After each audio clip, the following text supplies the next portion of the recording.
असल में एमक्यूएम की एक्चुअल पिक्चर जो है उसको हमें वो क्लियर नहीं है। हमें तो पता है कि क्या है, हम उसे बिल्कुल क्लियर करना चाहते हैं और हमने उनसे पिछले कॉन्स्टिट्यूशंस की और अब जो कॉन्स्टिट्यूशन चेंज किया है किस अथॉरिटी के तहत वो चेंज हुआ है, और उसके अलावा क्या ये एमक्यूएम के ओनर यही हैं, एमक्यूएम पहले वाली जिसने टिकट दिया था उस एमक्यूएम में इस एमक्यूएम के कॉन्स्टिट्यूशन में क्या फ़र्क है।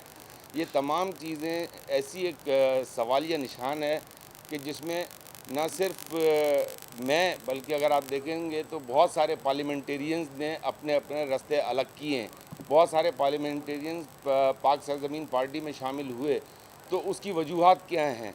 उसकी वजूहात जो है वो यही है कि एमक्यूएम जो बेस थी वो बेस ही नहीं रही। ओरिजिनलिटी जब उसकी ख़त्म हो गई तो फिर उसके बाद मैं ये समझता हूँ कि हर एक अपनी अपनी जगह पे अपनी मर्ज़ी का मालिक है, जिसको जहाँ पे भी जिस यही किया और बिल्कुल अल्ताफ़ हुसैन ने भी यही ऐलान किया था।